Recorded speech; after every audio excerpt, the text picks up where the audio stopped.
શ્રી કૃષ્ણ ફેંકી જ દઈએ છીએ પથરા. ઠાકોરજી જુએ 108માં ક્યાંક આપણને ક્લિક થઈ જાય, મણી આવી જાય, પણ 108માં આપણે પથરા માનીએ તો કાંઈ ન થાય મારવાના. બીજી માળા એ બેન કરે કૃષ્ણ તવાસ્મીને, કૃષ્ણ હું તમારો છું, તો એને ગોવિંદ ઘાટ ઉપર હોય. ગોકુલચંદ્રમાજી પ્રગટ થઈને કહેતા હોય વલ્લભને કે જે જીવનો હાથ તમે મારા હાથમાં મૂકશો એનો હું ક્યારેય ત્યાગ નહીં કરું, અને સેવામાં 5 દોષ બાધા નહીં કરે, રૂપ ગંધ સ્પર્શ શબ્દ અને રસ. ત્યારે વલ્લભ કહે છે કૃષ્ણ તવાસ્મી.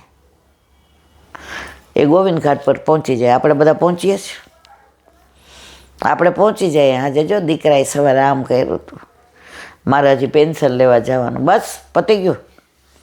ઓલા 84-252 જેવી વાર્તા.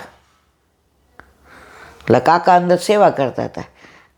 એ કે મોચીએ કીધું તો બપોરે જોડા લઈ જાજો. કોક મળવા આવ્યા કાકાને.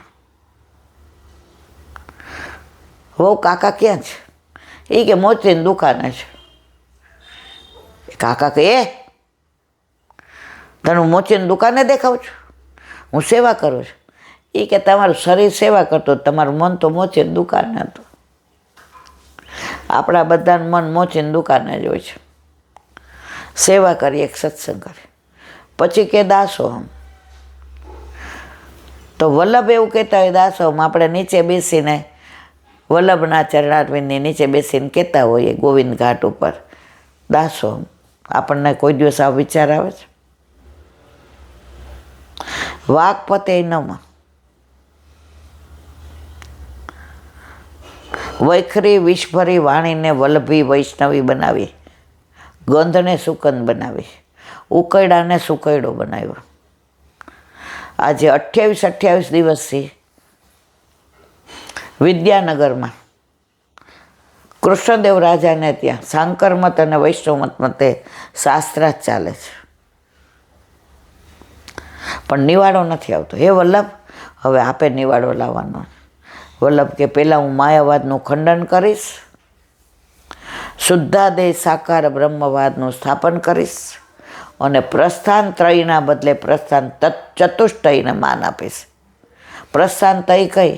ગીતા, ઉપનિષદ અને બ્રહ્મસૂત્ર, અને ચોથું ભાગવત, અને પછી વાક્પતે નમઃ, વાક્પતે નમઃ, વાક્પતે નમઃ. એ રાજાને ત્યાં જ્યાં શાસ્ત્રાર્થ થતો હોય, વલ્લભ અહીંયા બિરાજ્યા હોય, સામે આટલા બધા શાસ્ત્રાર્થ કરતા હોય, અને વલ્લભની વાણી અક્ષલિત વહી જાતી હોય. જે સરસ્વતીના પતિ છે એવા આપણા વલ્લભ, આપણે આંખો બંધ કરીને એ દ્રશ્યને અંદર ઉતારતા હોઈએ,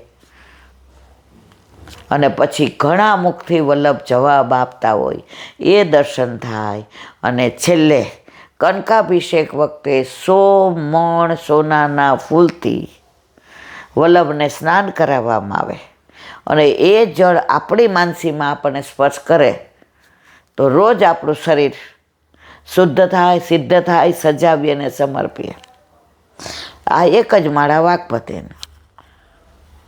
હવે જ્યાં સુધી વૈષ્ણવ ન આવે ત્યાં સુધી નકામું. છેલ્લે દમલાય નમઃ, દમલાય નમઃ, દમલાય નમઃ. 2 લીલા યાદ કરવાની. ગોવિંદ ઘાટ ઉપર વલ્લભ જાગતા હતા અને દમલાજી સૂતા હતા. પછી પુષ્ટિમાર્ગ બરાબર ઉજાગર થઈ ગયા. તો જતીપુરામાં સુંદર શિલાની બેઠકે દમલાજી જાગતા હતા ને એમની ગોદમાં વલ્લભ પોઈટા હતા. બસ આ દમલાય નમઃ. ભગવદીઓના ભાવ મને ભીંજવે રેલો. તો મારા વાલા, આ બધા ભગવદીઓની વાણી સાંભળો ને એમાંથી મને જેટલું યાદ રહે હું તમને કહું. એટલા બધા અંદરથી ને આજે 100 વાક્ય વાંચ્યું. દીવો પ્રજ્વલિત હોય ને, દીવો પ્રજ્વલિત હોય, એને ફૂંક મારો તો ઓલાઈ જાય, ફૂંક મારો તો ઓલાઈ જાય. અગરબત્તીને ફૂંક મારું રોલાય મારા વાલા, જે બળતું હોય ને એ ઠરે. અત્યારે જે એ જ કીધું, આપણે દુઃખી એટલે નથી કે આપણને તકલીફ છે, આપણે દુઃખી એટલે જ મારા બાજુવાળાને બહુ સારું છે. બીજાનું સુખ જોઈને જે દુઃખી થાય એને અસૂયા કહેવાય. તે સૌથી વધુ તકલીફ અસૂયાની છે. અને જે બીજા માટે જલે છે, અગરબત્તી સુગંધ બીજાને આપે છે, તો એને કોઈ પ્રજ્વલિત હોય ને એને ફૂંક મારીને ઓલવી ના શકે. તો જે સેવા સ્મરણ સત્સંગ કરે છે એને કોઈ દૂર ન કરી શકે. અને જેણે બહાર મનોરથ કરીને પોતાના નામ રોશન કરવા છે ને, પેમ્પલેટ છપાવવા છે ને, મોટી લાઈનમાં લખાવવું છે ને, હું કહું એમ થાય, એ દીવાન ફોક મારો તો બુઝાતા વાર લાગે નહીં. બોલો વલ્લભાણી.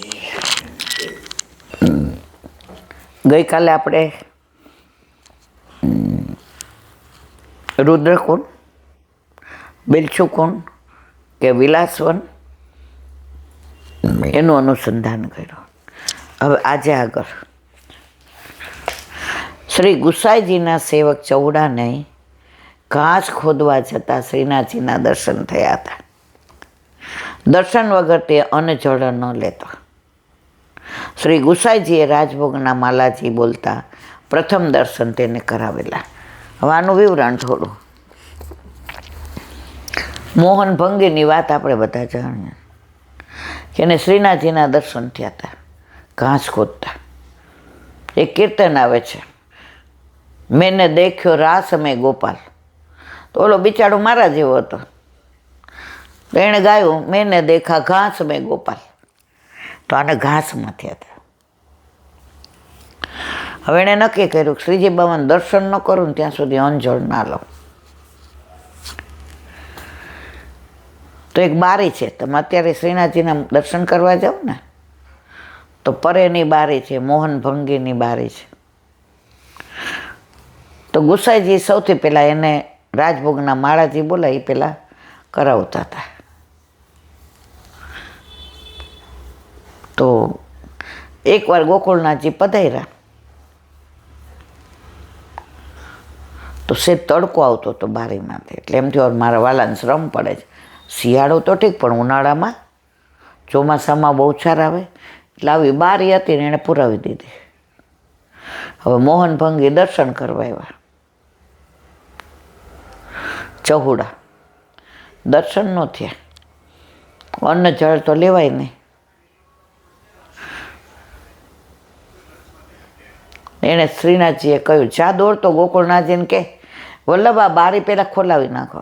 દોડતો આવ્યો, વલ્લભ વલ્લભ એ વલ્લભ. ગોકુળનાથજી કહે મને વલ્લભ તો કોણ કહે? મને બધાય ગોકુળનાથજી કહે છે.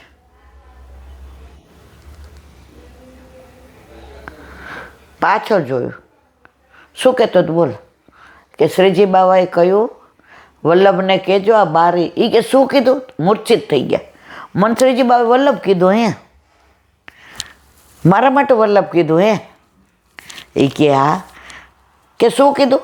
એ કે વલ્લભને કહેજે. પાછા મૂર્તિ થઈ ગયા. 3 વાર મૂર્છિત થયા. શ્રીજી બાબાએ મને વલ્લભ કહીને બોલાવ્યો, કારણ કે 3જી પેઢીએ નામ પાડ્યું હતું. અને વલ્લભ એટલે સાક્ષાત સામને જે. કે શું કીધું? કે આ બારી ખોલાવી ને. તરત એણે બારી ખોલાવી અને ચૌડા અને મોહન ભંગીને દર્શન થયા. પુષ્ટિ માર્ગમાં કોઈ જ્ઞાતિ જાતિનું વાણીનું કોઈ જાતનું બંધન નથી. લોકો એટલા ખોટા બદનામ કરે છે કે તમારે તો આઘાર્યો.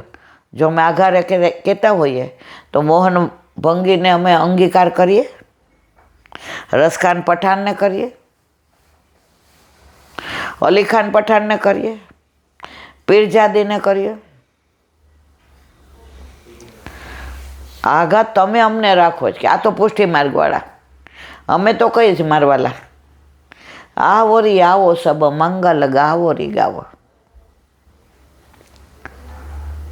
ગોકુળનાથજી એકવાર સેવામાં જતા હતા અને દૂર દૂરથી એક કાગળ આવીને પગમાં પડ્યો, તો ગોકુળનાથજીએ લીધો, વાંચ્યો. એટલે બધાએ કહ્યું, જીરાજ એ બહારથી આવ્યો તો આપ છોવાઈ ગયા. વાંચ્યો. એ કે છોવાઈ ન ગયો, હવે તો મારે સેવામાં જ જવાનું. એ કે આ કાગળ બહારથી આવ્યો હતો. એ કે અંદર લૈલા મજનૂનો પ્રસંગ લાગ્યો છે, પ્રેમની વાત છે. પ્રેમની વાતના સ્પર્શ થવાથી હું જોવાતો નથી, કારણ કે મારા પ્રભુને તો પ્રેમની જ વાતો ગમે છે. મારા પ્રભુને તો પ્રેમ જ ગમે છે. એ તો પ્રેમ કી બાત હે ઉધો. सबसे ऊंची प्रेम सगाई, सबसे ऊंची प्रेम सगाई. दुर्योधन का मेवा त्यजी, भाजी विदुर घर खाधी, सबसे ऊंची प्रेम सगाई. ઠાકોરજી કુંભનદાસની સૂકી રોટી ટેટીને શાક ખાતા હતા. એને પ્રેમ જોઈએ છે, ભાવ જોઈએ છે. એટલે તો અમે પ્રેમીઓ છીએ મારાવાલા. દુનિયામાં આટલા બધા છે ને, એમાં પ્રેમની વાત આવે એટલે રાધા કૃષ્ણ વિના બીજું કોઈ બોલી જ શકે નહીં, ગમે એ ધર્મના હોય. પ્રેમ એટલો રાધા કૃષ્ણ. આજે 1008 પટરાણી હતી, 8 પટરાણી અને 1008. ક્યાંય તમે રૂક્ષ્મણીજીનું ને ઠાકોરજીનું મંદિર જોયું? દ્વારકામાં દ્વારકાધીશ એકલો જ છે, રૂક્ષ્મણીજી બહાર બેઠા છે. પણ જેટલા મંદિર હશે ત્યાં રાધા કૃષ્ણ જ હશે. વર્ષો પહેલાંની વાત છે. એકવાર પંચદેવનું મંદિર તૈયાર થયું ગામડામાં. કયું ગામ ઉભા રહ્યો યાદ કરો, યાદ નહીં આવે એટલે કહો. એમાં રામ લક્ષ્મણ જાનકી, જે બોલો હનુમાનજી, મહાદેવ, આ બાજુ હનુમાનજી, ગણપતિજી, રિદ્ધિ સિદ્ધિ. પછી કે હવે આપણે આ બધું જોઈ લ્યો. એટલે ગામના જે એક યુવાન છોકરા છોકરીઓ હતા ને, તો એ રોજ સાંજે ભેગા મળીને ભગવાનની વાતો કરે. એટલે એમને બોલાવ્યા કે આ જો બધું બરાબર છે ને, અહીંયા વચ્ચે શંકર ભગવાન, પાછળ પાર્વતીમાં, આ બાજુ ગણપતિજી, આ બાજુ રિદ્ધિ સિદ્ધિ, અહીંયા હનુમાનજી, અહીંયા રામ લક્ષ્મણ જાનકી. હવે કે ખાતમુહૂર્ત કરીએ અને આ પ્લાન બરાબર. તો આ લોકો કે આને થોડો પ્લાન કહેવાય. એ કે કા? એ કે રાધા કૃષ્ણ સિવાય તો આ પંચદેવ અમને ગમે જ નહીં. યંગસ્ટરને સૌથી વધુ ગમતા હોય તો રાધા કૃષ્ણ. ઓલા નવરાત્રિમાં એટલા બધા અહીંયા જોર જોરથી વાગે, એટલે આપણે બધા બાયણા બંધ કરીએ, સૂઈ જવું. એટલે એમાં 90% તો કૃષ્ણના જ ગવાતા હોય છે. માતાજીના ગરબા, 9 દી બોલે માતાજીનું, આરતી માતાજીની કરે. પાછો થાળ ધરાવે એટલે કે આવો આવો સામડા. પછી તારા વિના શ્યામ મને એક લડું લાગી, રાસ રમવાને વેલો આવ. તમે ગમે ત્યાં જાઓ, ગમે તે હોય, સત્યનારાયણની કથા હોય તોય આ રોગો નંદલાલ રે મારા પ્રેમની થાળી. બધામાં જેવી રીતે ઓક્સિજન વિના માણસ જીવી ન શકે, પ્રાણવાયુ, એમ રાધા કૃષ્ણ વિના બધું અધૂરું છે. ત્યારે એ લોકોએ કીધું તમે પ્લાન બનાવો. તો આપણે પ્લાન એટલો સરસ બનાવ્યો કે આવતા જતા બધા રાધા કૃષ્ણ દર્શન કરી શકે.